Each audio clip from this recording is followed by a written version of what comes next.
Great. Good afternoon. You all right?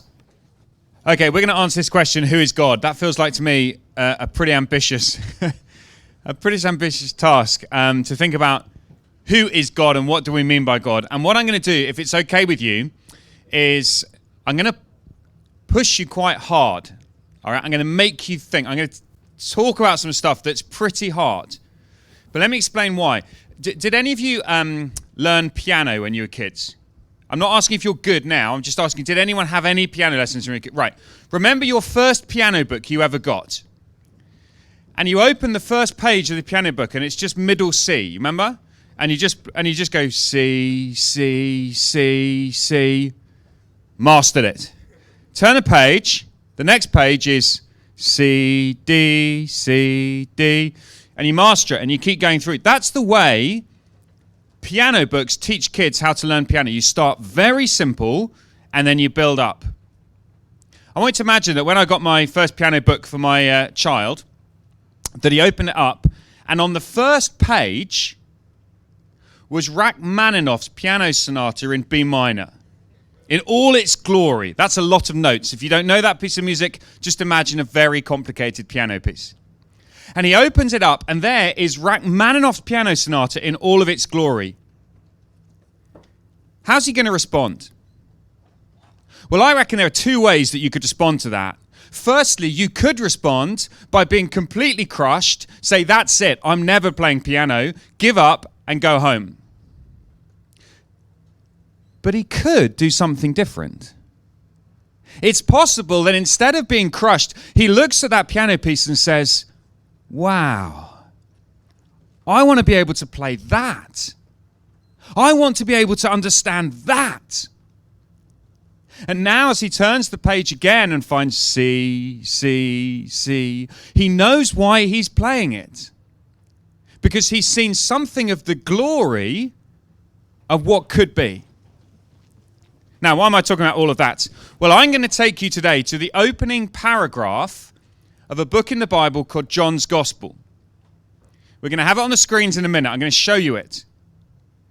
But when John starts to tell us his story of Jesus, he does not start C, C, C. He does not start simple. In fact, his opening paragraph is among the most complex and profound and deep in all of human literature. What he says in just a few sentences is breathtaking. And my guess is that as we sit here this afternoon, we're going to find ourselves at points going, I don't get it. That's beyond me. It's too hard. It's stretching my brain. That's good. It's because it's Rachmaninoff.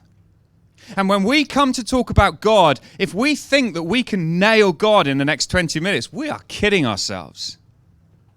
So what I'm going to try and do is show you something that I don't expect you to completely understand. I don't completely understand. Because God is so magnificent. But I want to show you something that is so glorious that it might just whet your appetite. That it might just make you say, I need to know more of this. That's what we're doing, okay? And I hope that this is going to really stretch. I hope it's going to be fun. Fun for me, hopefully fun for you. And we're going to do some work on this. So let's have those words. Can we have those words on the screen? Here it is. Are you ready? I'm going to read it first. I'm going to try and explain a little bit of what it means. In the beginning was the Word. And the Word, by the way, if you recognize this, it's because you've been to a carol service. This is read nearly every Christmas at lots of carol services. In the beginning was the Word.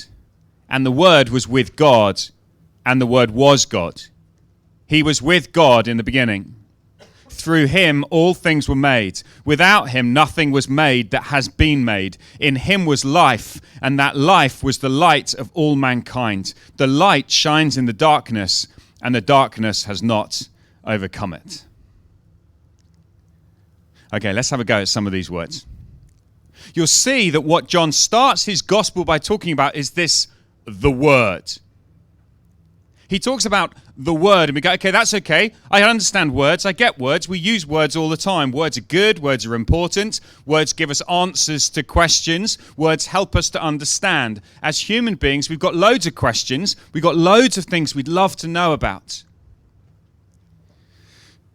The latest Brad Pitt film, which was out, I don't know, last year sometime, Ad Astra. He's probably done another one since, but anyway, Ad Astra had the slogan, it was on all the buses in London, "The answers we seek are just outside our reach." The answers we seek are just outside our reach. Now, can I say to you, if that's true, that's terrifying.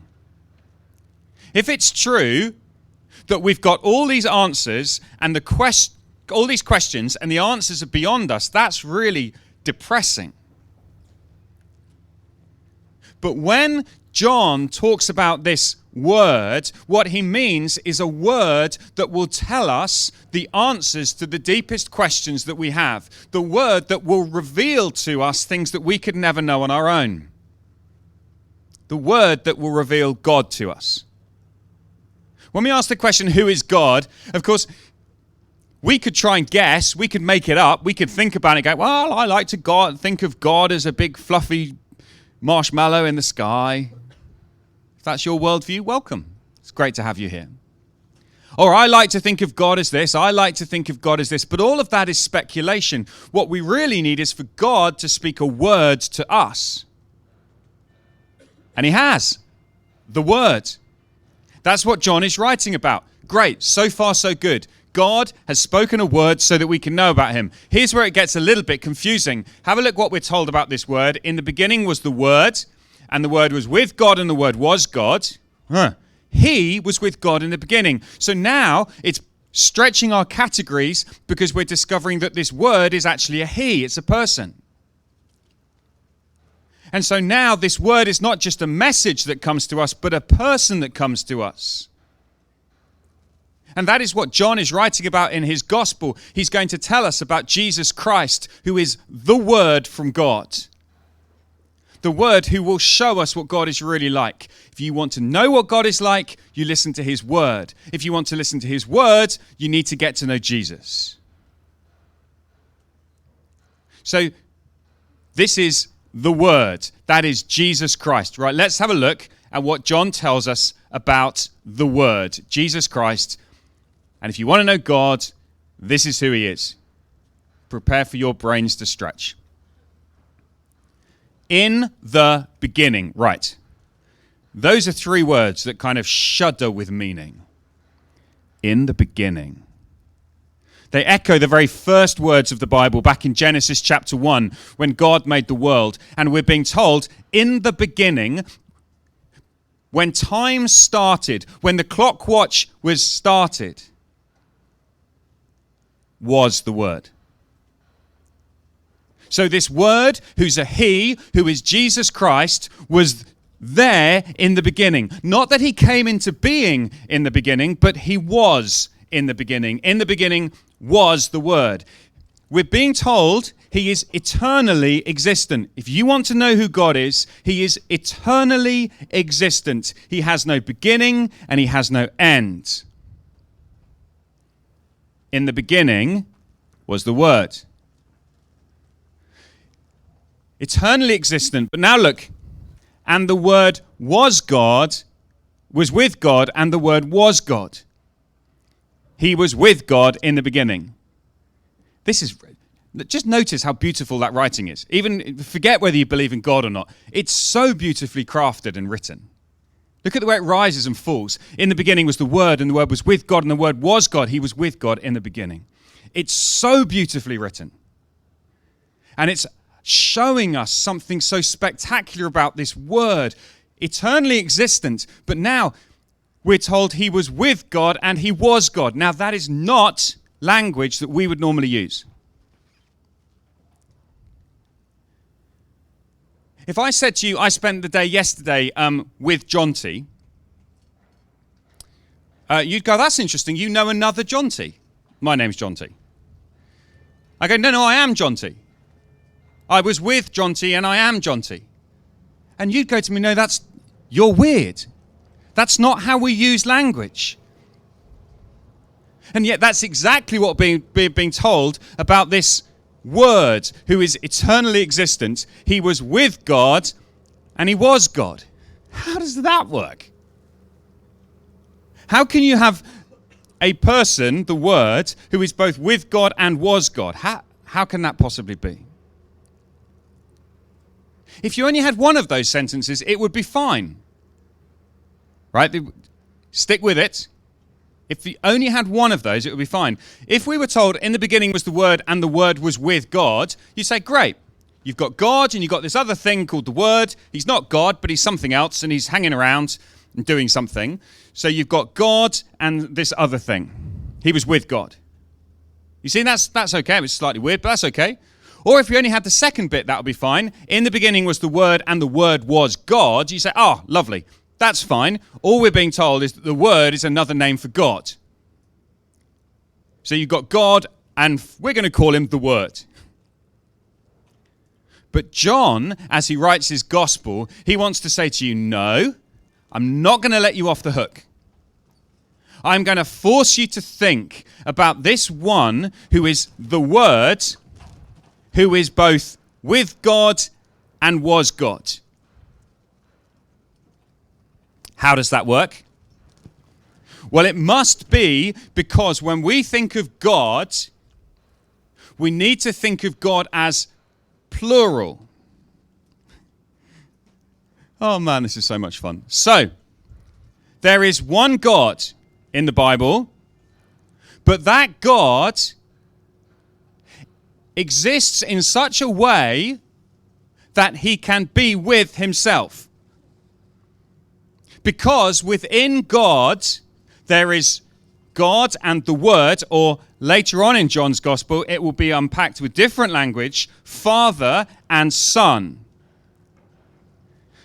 And just to fill in the picture, Holy Spirit.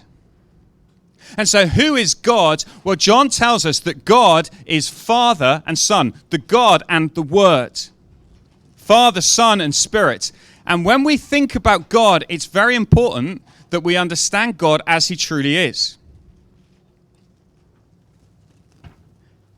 And so when we read in the Bible about this one, the Word, who is Jesus Christ, the claim of the Bible is that he is God. He is the eternally existent God, the one who existed before he was born, the one who's God himself. Now, if you're beginning to go, wow, this is stretching my brain. Remember, this is Rachmaninoff, all right? This is Rachmaninoff, piano sonata in B minor. This is supposed to be stretching. It's supposed to be hard. We're talking about who God is. And it may be that you say, oh, I don't want all this. I like a much nicer view. I'd like a view that I can come up with. It's tough. This is who God has told us he is. If you say to me, would you like a cup of coffee? And I say, yes, I'd like it white with 2 sugars. And you bring me a black one with no sugars. And I say, why did you make me a black coffee with no sugar? You say, because I thought you'd prefer it. I say, tough. I told you what I wanted. I gave you my word. And your job is to listen, to believe what I say. And so when God says, I'm going to tell you what I'm like, I'm going to send you the Word, who is God himself come to earth, we need to listen to him. We need to listen and understand who he is. So we're building up this picture. We've learned so far that God is eternally existent. He's always been. He has no beginning and no end. And we've now discovered that he is not a simple being, not one simple being, but a Father, Son, and Spirit. God, the Word, and the Holy Spirit, who together are God. And it is God the Son, the Word, who came into this world so that we could know God. Right, that was verse 2. Right, now look at verse 3. This word, through him, through this word, all things were made. Without him, nothing was made that has been made. In him was life, and that life was the light of all mankind. So here's the claim. The Word of God, eternally existent, equal to God, one with God, was God, with God, all of that stuff. He made the world. He made everything. He created all things. And it's Important for us to understand that because it means that it puts this word, remember that's Jesus, in a different category to everything else. So you've got two buckets basically. There's created stuff and there's God. Where does Jesus go? Where does the word go? In which bucket? Was he created or is he God? Well, he's not created because he made everything else. So he goes in the God bucket. And these are the huge claims that are being made about Jesus. Through him all things were made. Without him nothing was made that has been made. In him was life, and that life was the light of all mankind. I think many people struggle to understand who God is because they don't want to listen to the word that God has sent. And so John starts with this breathtaking view of the very nature of God as the word. So I want you to turn to your tables for a second. I want you to answer a question for me. I want you to think about this together on your tables. I want you to think about how can we know about who God is? Talk about what I've said so far. I want you to think on your tables, how do we decide who God is and how we know him? It's a fundamental question about when we talk about God. Talk on your tables, and then we'll come back in a second and I'll teach you some more stuff from John. Go for it. 3 minutes on your tables.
Great. Okay, let's come back together.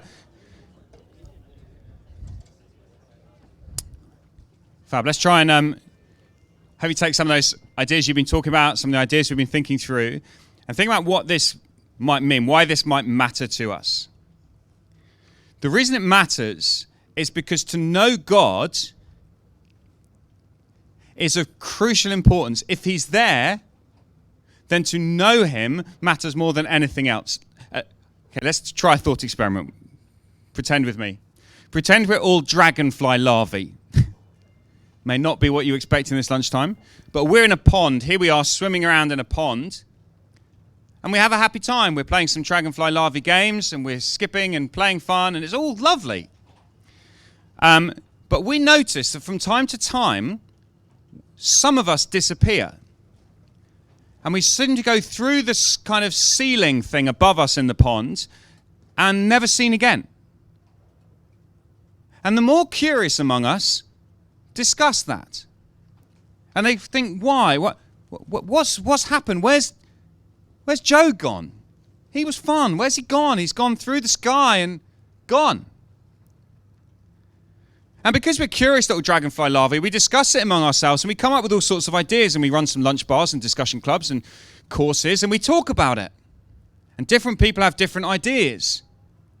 There are some people who say, well, I think when you go through the sky thing in the pond, I think you enter a world of jelly, just jelly everywhere.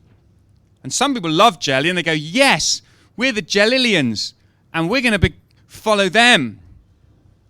But other people say, don't be ridiculous. I think when you go through the sky, there is nothing more. The pond is all there is. That's it. Once you go through the sky, that's it. You're done.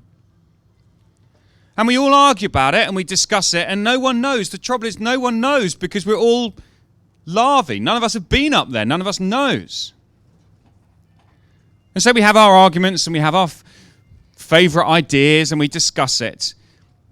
But it doesn't take a rocket science to work out, if someone were to come through, if a dragonfly were to come back through into the pond, they would be able to tell us what we could never know for ourselves. What we most need is for someone who has seen what's beyond the pond to come and tell us. Now, when John talks about Jesus as the Word, what he's saying is Jesus is not another human being with human ideas and philosophies. He is not someone who says, I've got an idea about what God is like. No, John says he is God himself, the one who was there in the beginning, who created all things, the one who was God and he was with God, all that we saw a minute ago. This is why it matters that Jesus is God. The claim of the Bible is that God himself has come into this world. The Word became human.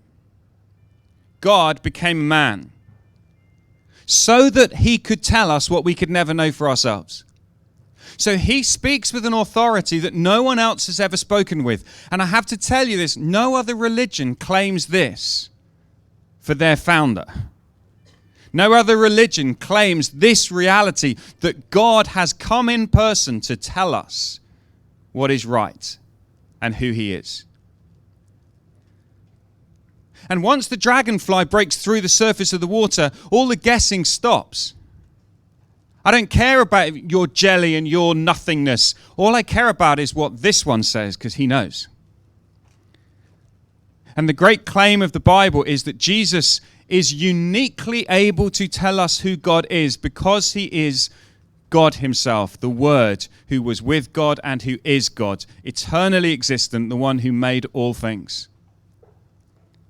And without him, this world is a dark place, a place where we don't know the answers, a place where the answers that we seek are just outside our reach, a place where we struggle and we argue and we discuss, but we never know. And then at the end of it all, we die and we don't know what it's all about. And then God, the light, comes into the darkness and he switches the lights on. To be a Christian is not to say, I'm really clever. To be a Christian is not to say, I'm better than you. To be a Christian is not to say, I know the right answers and you're wrong. To be a Christian is to say, I believe that Jesus is God, come in person, so that I could really understand what life is about. And when you read the life of this man, Jesus, I mean, that's a big claim, right? He's God. When you read his life, you discover a man who gave us plenty of evidence to believe that he really is who he said he was. Not least of which, he went to a cross and died. I'm going to be talking about that every night this week, looking at exactly what happened when Jesus died and why he died and why that helps us to understand who he truly is. He died on a cross. He rose again. Only God can do that. Only God can defeat death. So that's the claim. Who is God? Well, Jesus is the one who can show us. Jesus, who is the Word, eternally existent, with God, was God, came into our world to be light in our darkness so that we could know him. Guys, I'd love you to discover this more. I'd love you to think this more through. Have a look at the Bible. Have a look at what it says about Jesus and work this out for yourselves. Thanks very much for listening.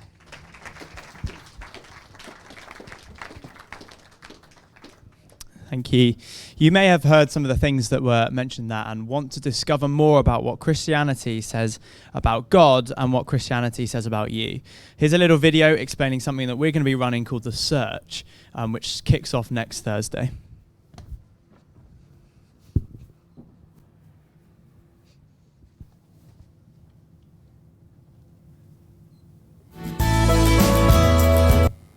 We spend our entire lives searching for things like truth, purpose, and happiness.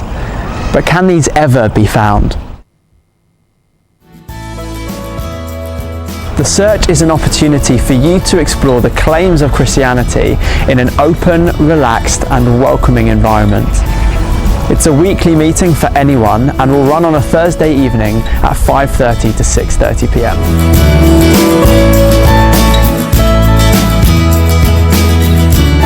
Come along and ask your questions, investigate Christianity, and uncover truth.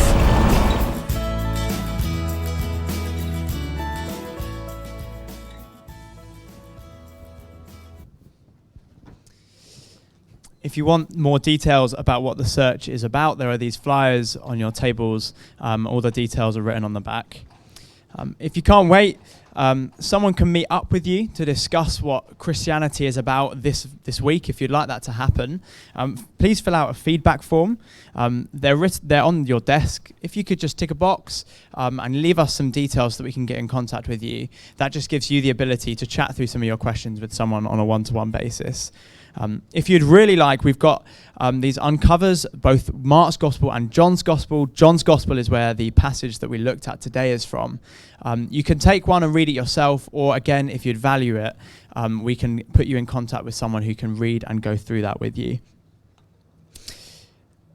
See these flyers, the pink flyers on your tables for the rest of today's events. As Jonty says, there are events throughout the evenings where we're going to be looking further at what the claims of Christianity are. If you've really been struck by today's talk and you want to become a Christian, we'd love for you to do that, and we'd love to do that for you to do that immediately. And if so, please do come and chat to either Jonty or myself or anyone with a Wonder Jumper or whoever invited you. But if that's too much for you or you're a bit shy, that's fine. Feel free to take one of these books. It's called How to Save a Life. They're all on the table at the back there. Take it, read it. That would be great. But for now, as I said, we've got events throughout the rest of the week and this evening as well. It'd be great to see you there, and we hope you have a great day. Thank you.